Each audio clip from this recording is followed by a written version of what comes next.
Gloire à Dieu, merci Seigneur. Je suis le pasteur Anton.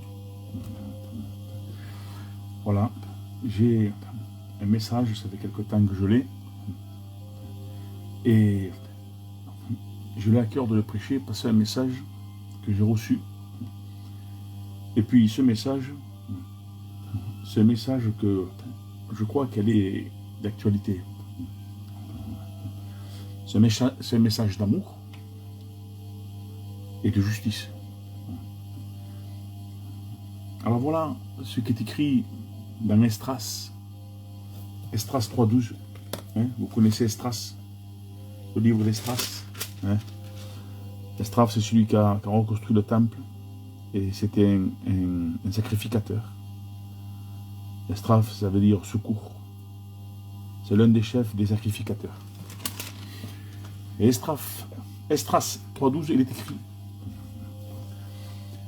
mais plusieurs des sacrificateurs et des lévites et des chefs de famille âgés qui avaient vu la première maison pleurer en grand bruit pendant qu'on posait sous leurs yeux les fondations de cette maison. Beaucoup d'autres faisaient éclater leur joie par des cris, en sorte qu'on ne pouvait distinguer le bruit des cris de joie du bruit des pleurs parmi le peuple, car le peuple poussait de grands cris dont le son s'entendait au loin. Ça, c'est Esdras. Et Agé, le livre d'Agé, chapitre 2 et verset 3, il est écrit: quel est parmi vous le survivant qui a vu ce temple dans sa gloire passée? Et il dit: et comment le voyez-vous maintenant? À vos yeux, n'est-il pas comme rien à vos yeux? Et j'ai eu quelques pensées là-dessus. Un grand nombre de prêtres, ça veut dire aujourd'hui, depuis des années à l'arrière, on m'a parlé d'actualité. Un grand nombre de prêtres, de pasteurs, de lévites et de chefs de famille, assez âgés, qui connaissaient les fondations du temple et les bénédictions de Dieu. Il dit assez âgés pour avoir connu le temple d'autrefois. Et la pensée que j'ai dans mon cœur, un grand nombre de prêtres, de pasteurs et de lévites qui portaient l'arche et de chefs de famille. Et aujourd'hui, on sait qu'il y a des hommes de Dieu, il y a aussi des anciens, il y a des églises qui se tiennent. Mais nous vivons des temps difficiles où les églises sont d'un évangile moderne, un évangile où on fait un peu ce qu'on veut. Alors, il est écrit assez âgé pour avoir connu le temple d'autrefois. Qui connaît aujourd'hui? Qui connaît aujourd'hui l'évangile d'autrefois? Parce qu'il semblerait qu'aujourd'hui, l'évangile, le vrai évangile, n'est plus propagé, n'est plus dans les églises. Assez âgé pour avoir connu le temple d'autrefois. Qui connaît? Qui voit des vraies conversions? Qui voit des vraies conversions, des vrais temples construits avec les vraies fondations aujourd'hui? Heureusement qu'il y en a encore. Mais il dit pour avoir connu le temple d'autrefois. Et ces gens-là, quand ils voyaient ces choses-là, ils pleuraient à haute voix, pendant qu'on posait sous leurs yeux les fondations du nouveau temple. C'est des gens qui ont connu l'ancien temple. Et là, ils revoient des reconstructions du nouveau temple. Qui pleure quand les gens se convertissent aujourd'hui? Qui voit des vraies conversions aujourd'hui? Il dit, et beaucoup poussaient des cris de joie en élevant leur voix du peuple qui pleurait. Et le peuple ne pouvait distinguer entre le bruit des cris de joie et la voix du peuple qui pleurait, car le peuple poussait de grands cris et le bruit s'entendait au loin. Qui entend? Qui entend aujourd'hui des vrais pleurs où on voit des vraies conversions, des réelles conversions. Parce qu'aujourd'hui, ce qui se passe, les frères et sœurs, c'est que les gens vont un peu dans toutes les églises. Premièrement, ils n'ont plus de serviteurs personnels. Il n'y a plus de bergers. Ils vont où ils veulent. Ils vont quand ils veulent. Ils dirigent leur vie comme ils veulent. Ils ratent des cultes, des réunions. Je suis d'accord, je suis d'accord. Si les réunions ne sont pas conformes, je suis d'accord. Mais il faudrait que ces frères-là, ces sœurs, ces chrétiens, vraiment, s'ils aiment Dieu, de rechercher les vraies fondations du temple, le vrai évangile, où on a creusé profondément, où le pasteur a travaillé de tout son cœur, s'est mis à part, pour que les âmes soient touchées, bouleversées, où le Saint-Esprit convainc de péché, de justice et de jugement, où ces personnes sont déchirées, sont brisées dans leur cœur, de savoir qu'ils étaient dans le péché, ils étaient contre Dieu. Aujourd'hui, on va où on veut, on fait ce qu'on veut. On a des réunions.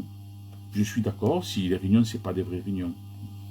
Mais il faudrait que ces personnes-là cherchent le vrai évangile, un vrai pasteur qui dirige. Parce qu'aujourd'hui, il semblerait que ces gens-là ne veulent plus être repris, ne veulent plus être prisonniers.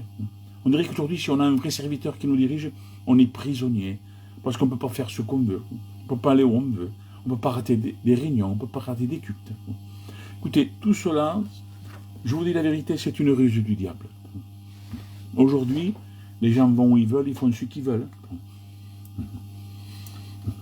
Ils ne se rappellent plus du vrai temple,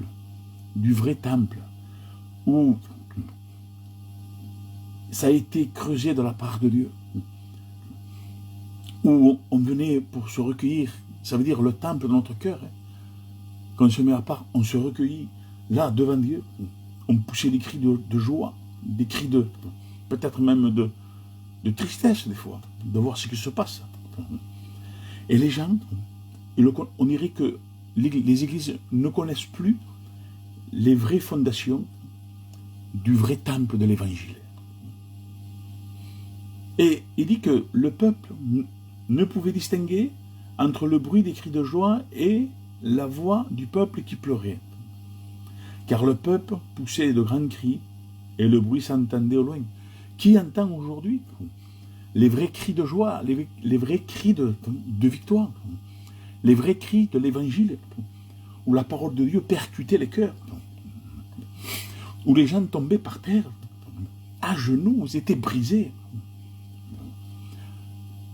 Mais c'est quelque chose de fou aujourd'hui, ce qu'on voit. Quand je vois des personnes qui vont aux églises et qui écoutent des serviteurs, gloire à Dieu, mais ils écoutent pour écouter. Est-ce qu'on a toujours le fruit? Est-ce qu'on porte toujours Jésus dans nos cœurs? Est-ce qu'on a la vraie parole? Est-ce qu'on est le temple? Est-ce que la fondation est toujours? L'apôtre Paul dira, attention, comment j'ai posé les fondations, mais attention, comment on construit dessus. Et ça, il le dit de la part de Christ. Un grand nombre de prêtres, de pasteurs, de lévites et de chefs de famille, assez âgés, qui connaissaient, pour avoir connu le temple, il dit, d'autrefois. Et il y a des serviteurs aujourd'hui qui ont connu l'évangile, le vrai évangile, et qui sont restés dans le vrai évangile. Mais il y en a qui ont connu le vrai évangile, et qu'aujourd'hui ne sont pas dans le vrai évangile. Ils flattent. Pour garder ces personnes dans les églises. Mais il ne faut pas les garder dans les églises. En étant dans le péché, en étant léger. Aujourd'hui, parler du vrai évangile à ces gens-là. Ils partent de l'église, ils ne veulent rien savoir, mais ça ne va pas. On n'est pas des prisonniers, ils disent. On n'est pas des faux. Il faut vivre notre vie. Non, on ne peut pas vivre notre vie. On doit vivre la vie de l'évangile, de Dieu, de la Bible, du ciel. Parce que Agé, le prophète Agé dira dans 2-3, quel est parmi vous le survivant qui a vu ce temple dans sa gloire passée? Est-ce qu'il y en a encore des survivants? Bien sûr qu'il y a encore des survivants qui sont dans le vrai évangile. Mais il y en a beaucoup qui ne sont pas dans le vrai évangile. Il y en a beaucoup qui sont à côté de l'évangile. Ils ne sont pas dans le véritable évangile. Ils ne connaissent pas vraiment le vrai évangile où on est des prisonniers de Dieu, où on doit souffrir pour Dieu. Parce que porter sa croix, quand Jésus nous dit de porter sa croix, c'est un sentier de souffrance, où on est dans la solitude, où on est persécuté, où on est maltraité, mal jugé, où on dit des mensonges sur nous, mais porter sa croix, c'est se renier. Et puis c'est un sentier de souffrance. Alors, quel est parmi vous, dit Agé, quel est parmi vous le survivant qui a vu ce temple dans sa gloire passée? Qui le connaît? Qui connaît le vrai évangile aujourd'hui, Seigneur? Aujourd'hui, on vit dans une vie d'apostasie. On vit dans une vie de local, de mouvement, d'association, où on a beaucoup de missions, beaucoup de serviteurs qui passent, et des vrais en plus. Mais voilà, et j'écoute pour dire oui, c'est vrai. Ça, c'est vrai, c'était bien. Hein. Mais après, on voit qu'ils ne vivent pas la sanctification. La sanctification, c'est l'obéissance. Le fruit, quand on vous fait du mal, il faut faire du bien. Où il est, ça? Quand on prie, les frères, quand on prie, est-ce qu'on prie pour nos ennemis, pour ceux qui nous font du mal? Est-ce qu'on prie pour ça, Seigneur? Écoutez, quel est parmi vous le survivant qui a vu ce temple dans sa gloire passer? Qui est le survivant? Où ils sont? Où sont les Jérémie? Où sont les Paul? Où sont les Jean? L'apôtre Jean, où sont ces gens-là? Il dit comme ça. Et comment le voyez-vous maintenant? Il dit, ce temple, il dit. Quel est parmi vous le survivant qui a vu ce temple dans sa gloire passer? Et comment le voyez-vous? Il dit, maintenant. À vos yeux, il dit, à vos yeux. N'est-il pas comme rien à vos yeux? Aujourd'hui, on voit des temples, ce n'est pas des temples, c'est des ruines. Le temple, c'est le chrétien, mais aujourd'hui, on ne reconnaît plus. On ne sait plus. Ils ne connaissent rien de la parole de Dieu, ils vivent leur vie. Mais écoutez, mais quand même, quel est parmi vous le survivant qui a vu ce temple dans sa gloire passer? Et comment la voyez-vous maintenant? Et maintenant, tout le monde dit, c'est beau, c'est bien. Ben, ils ont un évangile moderne, et on dirait qu'ils ne le savent pas. Ah ben alors, il y a des vrais serviteurs, d'accord, qui passent dans les églises. Mais eux, ils prêchent la vérité, après, ils s'en vont. Mais est-ce qu'il y a un vrai berger qui vous dirige? Des fois, qui frappe un peu avec le bâton, et des fois avec la roulette, il ramasse. Est-ce que vous avez un serviteur? Est-ce qu'ils ont un serviteur comme cela qui est là, qui veille, qui dirige? Écoutez, c'est une catastrophe. Il dit, et comment le voyez-vous maintenant? À vos yeux, n'est-il pas comme rien? Il dit, à vos yeux, ces temples-là, ben oui, il n'y a plus le fruit, il n'y a que le mouvement, il n'y a que le local, il n'y a que des alléluia, gloire à Dieu avec la bouche. Mais la marche, elle n'est pas biblique. Les actes ne sont pas bibliques. Quand on se met en colère, quelqu'un nous fait du mal, on rend le mal. Est-ce que c'est biblique? Est-ce que vraiment il y a Christ dans nos cœurs? Où est le vrai temple? Parce que le temple de Salomon représente aujourd'hui le vrai chrétien. Et le temple détruit de Salomon qui a été détruit, eh bien, c'est une faute de la désobéissance du peuple. Nebuchadnezzar est venu un jour, il a tout détruit.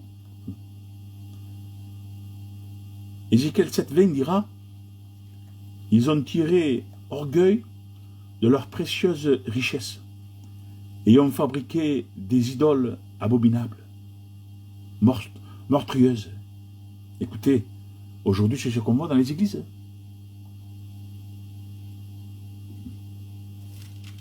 Aujourd'hui, on voit cela. Ézéchiel 7,20, il écrit, ils ont tiré orgueil de leurs précieuses richesses et en ont fabriqué des idoles abominables. C'est quoi les idoles aujourd'hui dans les églises de chez nous? Ce n'est pas des statues, ni des choses qu'on voit qu'on se prosterne. C'est autre chose. Les précieuses richesses, c'est ce qu'on provoque dans les églises.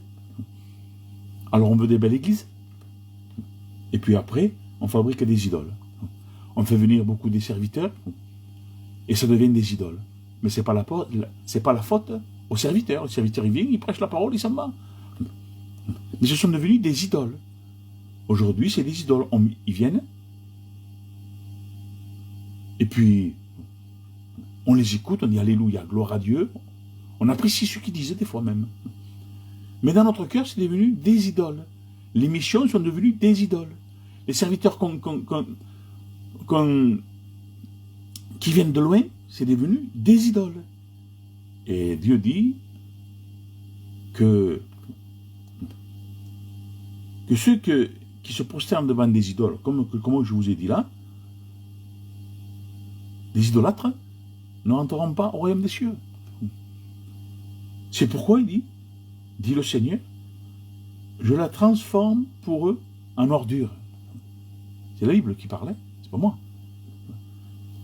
Alors, ils ont tiré orgueil de leurs précieuses richesses. Les églises sont riches aujourd'hui. Ils sont riches en mission. Ils sont riches en tout. Mais il y en a qui le font de tout leur cœur et c'est gloire à Dieu. Mais il y en a qui le font pour remplir des églises.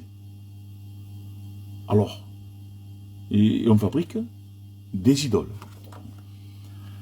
Je passe vite. Ésaïe 64, 10 dira, la maison qui t'était consacrée, où nos parents t'acclamaient, notre temple splendide a été livré au feu. Ce lieu que nous aimions tant n'est plus qu'un tas de ruines. Et c'est l'état d'aujourd'hui. Beaucoup sont dans un tas de ruines, mais ils sont dans un local. Beaucoup sont en ruine. Ce n'est plus des temples. Ils croient qu'ils sont des temples parce qu'ils vont dans une église, parce qu'ils disent Alléluia, parce qu'ils croient y avoir des expériences, parce qu'il y a des guérisons. Mais Dieu honore toujours sa parole.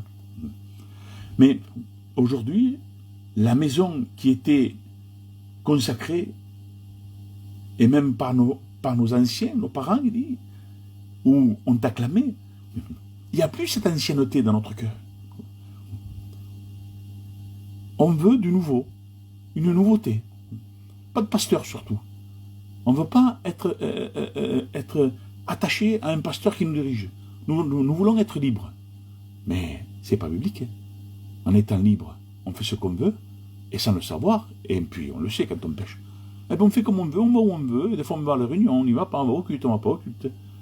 On va à la réunion, on n'y va pas, on fait comme on veut. On n'est pas, si on fait quelque chose, si on pêche, le pasteur ne peut plus nous reprendre et il ne peut plus nous discipliner.